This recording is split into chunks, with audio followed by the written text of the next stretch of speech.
प्यारे बच्चों, विज्ञान की इस कक्षा में आपका स्वागत है। मैं अंशु सिंह एडी राजकीय कन्या इंटर कॉलेज में सहायक अध्यापिका हूँ। बच्चों, आज हम कक्षा 8 के विज्ञान विषय का पाठ 6 कोशिका से अंग तंत्र तक का अध्ययन करेंगे। बच्चों, इसके पूर्व इस पाठ में हम कोशिका की संरचना एवं कार्य, पादप एवं जंतु कोशिका में अंतर तक का अध्ययन कर लिए हैं। तो हम ये जान चुके हैं कि एक कोशिकीय जीव हो या बहुकोशिकीय जीव है, इनके शरीर की संरचना कोशिका से ही होती है। असंख्य कोशिकाएं मिलकर बहुकोशिकीय जीव के शरीर की संरचना करती हैं। बच्चों, कोशिका के संगठन में हम ये जान गए हैं कि कोशिका प्लाज्मा झिल्ली, कोशिका द्रव और केंद्रक से मिलकर बनी होती है। आज हम जानेंगे कि ऊतक क्या होता है। बच्चों, एक कोशिकीय जीव के अपने कोशिकांगों द्वारा श्वसन, पाचन, उत्सर्जन, विभिन्न जैविक क्रियाएं संपन्न होती हैं, जबकि बहुकोशिकीय जीवों में कोशिकाओं का एक विशेष समूह किसी विशेष कार्य को करता है। जैसे अगर पेशी ऊतक कोशिकाओं की बात करें तो पेशी कोशिकाएं मिलकर शरीर के संकुचन और प्रसारण का कार्य करती हैं। इसी तरह शरीर में संदेश वाहक का कार्य, किसी भी सूचना को एक स्थान से दूसरे स्थान तक पहुंचाने का कार्य तंत्रिका कोशिकाएं करती हैं। बात करें पादप में, पौधों में, तो पौधों में जाइलम कोशिकाएं आपस में मिलकर जल का संवहन एक स्थान से दूसरे स्थान तक करती हैं। फ्लोएम कोशिकाएं आपस में मिलकर भोज्य पदार्थों को पौधे में एक स्थान से दूसरे स्थान तक पहुंचाती हैं। तो क्या हो रहा है? विशेष कोशिकाओं का समूह जो रचना में समान हो, उत्पत्ति में समान हो और वो किसी एक विशेष कार्य को संपन्न करती हैं, उनको ऊतक कहते हैं। अब आइए बच्चों, पादप ऊतक के बारे में जानें।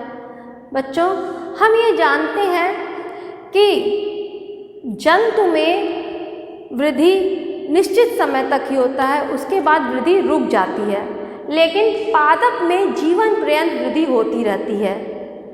उनकी कोशिकाओं में विभाजन होता रहता है, जिससे उनमें वृद्धि होती रहती है। तो वृद्धि के आधार पर पादप ऊतकों को 2 भागों में बांटा गया है, प्रविभाजी ऊतक और स्थायी ऊतक। प्रविभाजी ऊतक मतलब जिनमें लगातार विभाजन होता रहता है। प्रविभाजी नाम से ही पता चल रहा है कि इनमें लगातार विभाजन होता रहता है और विभाजन के फलस्वरूप वृद्धि पौधे में होती रहती है। बच्चों, आइए एक प्रयोग द्वारा पौधों में प्रविभाजी ऊतक द्वारा वृद्धि होती है, इसको समझा जाए। बच्चों, हम 2 जार लीजिए। एक जार में हम दोनों ही जार में पानी डाल लीजिए और पानी के ऊपर हम प्याज रख देते हैं। प्याज को ऐसे पानी के ऊपर रखा हुआ 3-4 दिन छोड़ देते हैं और चौथे दिन हम दोनों प्याज की वृद्धि नापते हैं। हम क्या करते हैं? प्रत्येक दिन, पहले दिन, दूसरे दिन, तीसरे दिन, प्रत्येक दिन प्याज की जड़ में वृद्धि को मापते हैं और लिखते जाइए।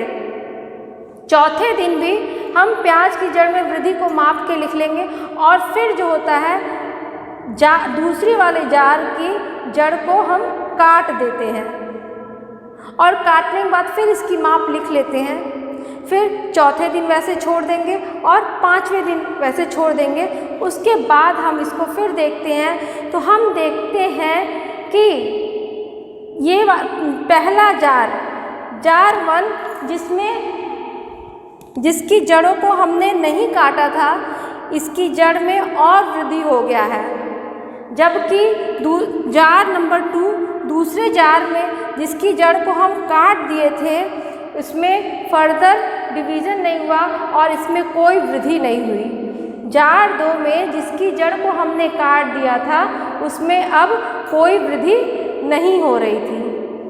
तो इससे स्पष्ट हो गया कि क्या है, पौधों के जड़ और तना के शीर्ष भाग में प्रविभाज्य ऊतक पाए जाते हैं जो पौधे की वृद्धि में सहायक होते हैं। प्रविभाज्य ऊतक द्वारा पौधों के जड़, तना के शीर्ष भाग में और टहनियों के पर्व में लगातार वृद्धि होती रहती है। प्रविभाज्य ऊतक 3 प्रकार के होते हैं, शीर्षस्थ प्रविभाज्य, पार्श्व प्रविभाज्य ऊतक और अंतर्विष्ट प्रविभाज्य ऊतक। शीर्षस्थ प्रविभाज्य ऊतक नाम से ही पता चल रहा है कि पौधे के जड़ और तना के शीर्ष भाग में पाए जाते हैं शीर्षस्थ प्रविभाज्य ऊतक और ये लंबाई में पौधे में वृद्धि करते हैं। पार्श्व प्रविभाज्य ऊतक पौधे के पार्श्व भाग में पाए जाते हैं और चूंकि पार्श्व भाग में पाए जाएंगे इसलिए पौधे को मोटाई में पौधे की वृद्धि करते हैं, जबकि अंतर्विष्ट प्रविभाज्य ऊतक टहनियों के पर्व में पाई जाती है और तो ये टहनियों के पर्व में वृद्धि करते हैं। तो हम यहाँ देखें कि जो भी प्रविभाज्य ऊतक होते हैं इनकी कोशिकाओं में लगातार विभाजन होता रहता है जिसके फलस्वरूप पौधे में वृद्धि होती रहती है। आइए देखें पादप में स्थायी ऊतक क्या होते हैं। बच्चों, प्रविभाज्य ऊतक द्वारा बनी कोशिकाएं जो अब पूर्ण विकसित हो चुकी हों और अब वो अपना विभाजन क्षमता खो चुकी होती हैं, तो अब जो ये कोशिकाएं होती हैं इनके समूहों को स्थायी ऊतक बोलते हैं। स्थायी ऊतक पादप के किसी विशिष्ट कार्य को संपन्न करती हैं, परंतु अब इनमें विभाजन क्षमता नहीं रह चुकी रहती है, अब ये विभाजित नहीं हो सकती हैं और स्थायी ऊतक पादप के गठन का कार्य करती हैं, बढ़ते हुए पादप के गठन का कार्य करती हैं। स्थायी ऊतक 2 प्रकार की होती हैं, सरल स्थायी ऊतक तथा जटिल स्थायी ऊतक। सरल स्थायी ऊतक एक ही प्रकार की कोशिकाओं से मिलकर जो पौधे में ऊतक बनते हैं उनको सरल स्थायी ऊतक कहते हैं, जैसे मृदुत्तक, दृढ़ोत्तक, स्थूलकोण ऊतक। जबकि जटिल स्थायी ऊतक को हम संवहन ऊतक भी कहते हैं और जटिल स्थायी ऊतक विभिन्न प्रकार की कोशिकाओं से मिलकर जो ऊतक बनता है पादप में उसको जटिल स्थायी ऊतक कहते हैं। और जटिल स्थायी ऊतक 2 प्रकार की होती हैं, जाइलम तथा फ्लोएम। इन्हें जटिल स्थायी ऊतक को संवहन ऊतक इसलिए कहते हैं क्योंकि जटिल स्थायी ऊतक जाइलम तथा फ्लोएम पौधे में संवहन का कार्य करती हैं।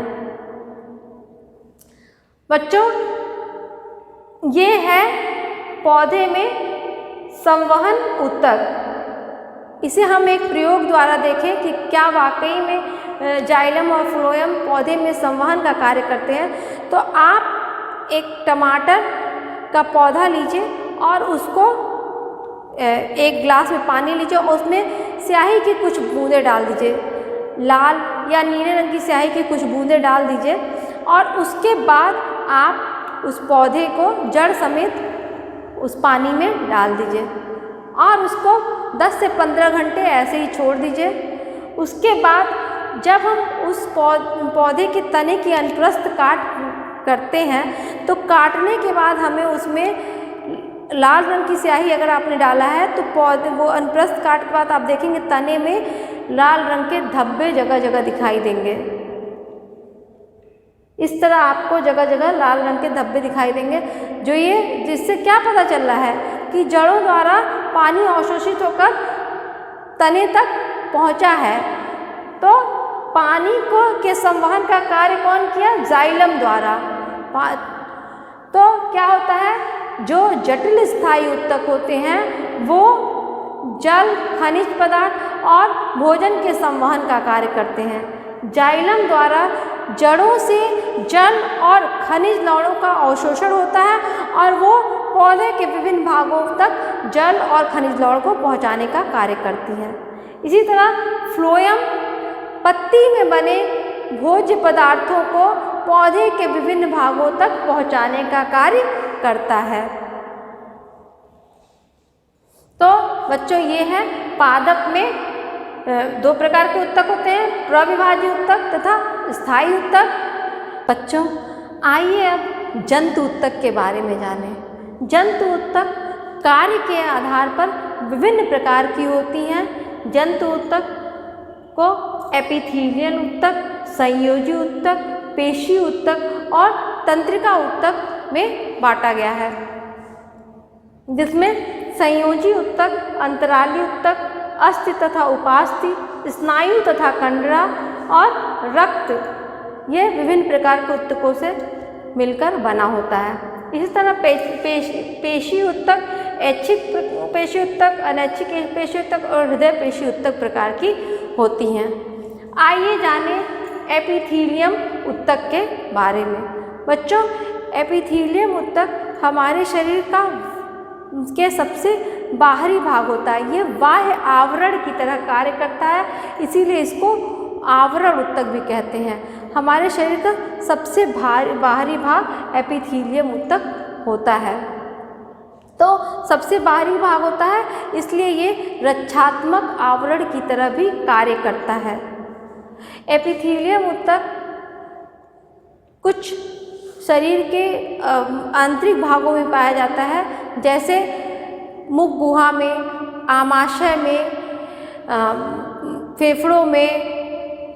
इनके आंतरिक सतह पर एपिथेलियम उत्तक पाया जाता है। बच्चों एपिथेलियम उत्तक रक्षात्मक आवरण का तो कार्य करता ही है, साथ ही साथ ये पदार्थों के आवागमन को भी संचालित करता है। उसके बाद आइए देखिए संयोजी उत्तक। संयोजी उत्तक अंगों को तथा उत्तकों को जोड़ने का कार्य करती है। ये शरीर को दृढ़ता प्रदान करती है। संयोजी उत्तक आपस में अंगों को या उत्तक से जोड़ने का कार्य करती है। संयोजी उत्तक में अब देखिए 4 प्रकार के होते हैं, अंतराली उत्तक, अस्थि तथा उपास्थि, स्नायु तथा कंडरा और रक्त। जिसमें अंतराली उत्तक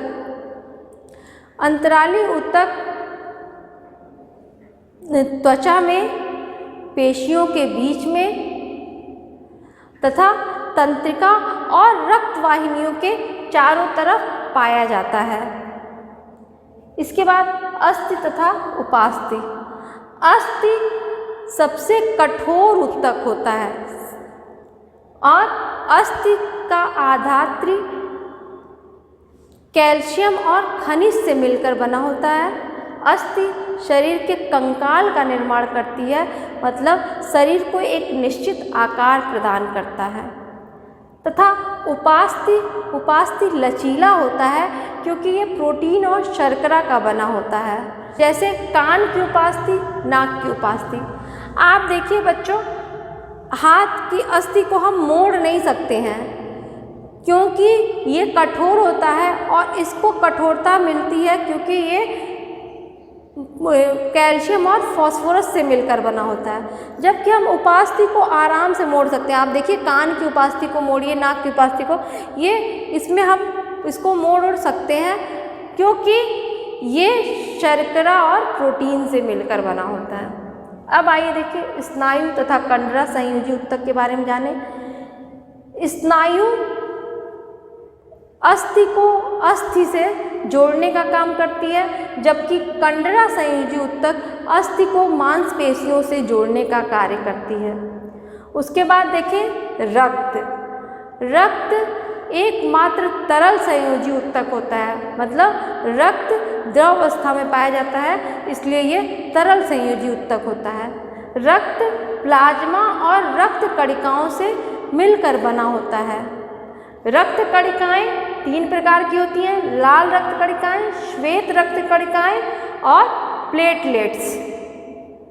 बच्चों हमारे रुधिर का रंग लाल इन्हीं लाल रक्त कणिकाओं के कारण होता है, क्योंकि इनमें हीमोग्लोबिन पाया जाता है। बच्चों लाल रक्त कणिकाओं की कमी से हमें रक्तहीनता या एनीमिया नामक रोग हो जाता है। इसी तरह आइए देखिए श्वेत रक्त कणिकाएं। श्वेत रक्त कणिकाएँ शरीर की प्रतिरोधक क्षमता को निर्धारित करती हैं। शरीर में आए बाह्य सूक्ष्म जीवों को नष्ट करने का कार्य श्वेत रक्त कणिकाओं द्वारा संपन्न होता है। तो जितना प्रतिरोधक क्षमता जिसकी जितनी अच्छी होगी उतना वो रोगों से लड़ सकता है और इसका निर्धारण श्वेत रक्त कणिकाओं द्वारा होता है। उसके बाद है रक्त प्लेटलेट्स। रक्त प्लेटलेट्स रुधिर के थक्का जमने में सहायक होती है। आप देखे होंगे बच्चों, कहीं भी कट जाता है तो कुछ समय ब्लीडिंग होने के बाद, रक्त स्राव के बाद धीरे धीरे वहाँ रक्त जमने लगता है। रक्त का जमना इन्हीं प्लेटलेट्स की वजह से होता है। प्लेटलेट्स ना हो तो लगातार रक्त का स्राव होता रहेगा और रक्त की शरीर में कमी हो सकती है। तो रक्त का थक्का बनाने में सहयोगी होते हैं रुधिर प्लेटलेट्स। अब आइए देखिए पेशीय ऊतक। बच्चों, पेशीय ऊतक हमारे शरीर में गति के लिए जिम्मेदार होते हैं। पेशीय ऊतक में को सिकुड़ने वाला ऊतक भी कहते हैं। इसमें एक विशेष प्रकार का प्रोटीन पाया जाता है जो मांसपेशियों में सिकुड़ने और प्रसार करने के लिए में सहयोगी होता है, जिससे हमारे शरीर में गति होती है। पेशीय ऊतक 3 प्रकार के होते हैं: ऐच्छिक पेशीय ऊतक, अनैच्छिक पेशीय ऊतक, हृदय पेशीय ऊतक। ऐच्छिक पेशीय ऊतक उन जगहों पर पाए जाते हैं जहां हम अपनी इच्छा अनुसार मूवमेंट कर सकें। जैसे हाथ में, पैर में ऐच्छिक पेशीय ऊतक पाए जाते हैं, क्योंकि इनमें जो गति होता है वो हमारी इच्छा अनुसार होता है। बच्चों, ऐच्छिक पेशीय ऊतक कंकाल से जुड़ी होती हैं, इसीलिए इनको कंकाली पेशीय ऊतक भी कहते हैं और ये शरीर को मजबूती प्रदान करती हैं। संरचना अगर देखें तो ऐच्छिक पेशीय ऊतक धारियों या रेखाओं जैसी संरचना इनमें होती है, इसीलिए इनको रेखीय पेशीय ऊतक भी कहते हैं और इनमें एक से अधिक केंद्रक पाया जाता है। बच्चों, इसके अलावा आहार नाल में भोजन का सरकना या रक्त वाहिनियों के प्रसार सिकुड़ने में हमारा कंट्रोल नहीं होता है, उसमें लगातार वो क्रिया होती रहती है और इन आहार नाल में या रक्त वाहिनियों में, फेफड़ों की श्वास नलिकाओं में, मूत्र वाहिनियों में अनैच्छिक पेशीय ऊतक पाया जाता है, क्योंकि इसके कार्य पर हमारा नियंत्रण नहीं होता, कार्य करती रहती हैं। बच्चों, अनैच्छिक पेशीय ऊतक तर्क रूपी होती है। ये सिरे पर नुकीली होती हैं और मध्य में इनके एक केंद्रक पाया जाता है।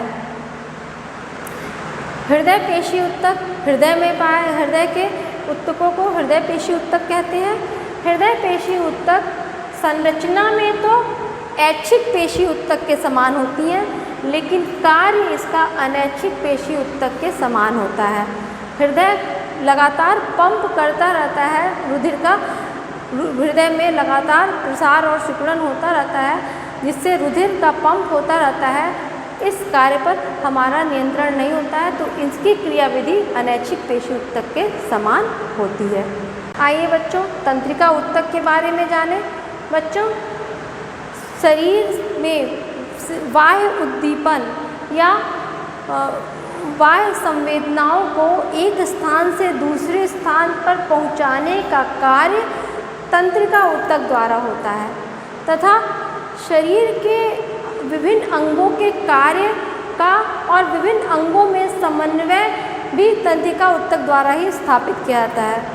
बच्चों, तंत्रिका ऊतक तंत्रिका कोशिकाओं से मिलकर बनी होती है और एक तंत्रिका कोशिका को न्यूरॉन कहते हैं।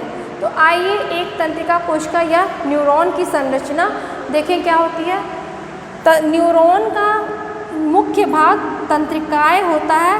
तंत्रिकाएं से विभिन्न प्रवर्ध निकले होते हैं जिनको डेंड्रॉन कहते हैं। ये प्रवर्ध फिर अपने सिरों पे शाखान्वित हो जाती है, जिसको डेंड्राइट कहते हैं। तंत्रिकाएं का एक से एक लंबी प्रवर्ध निकली होती है जिसको एक्सॉन कहते हैं, और ये एक्सॉन भी अपनी अंतिम सिरे पे शाखान्वित हो जाता है।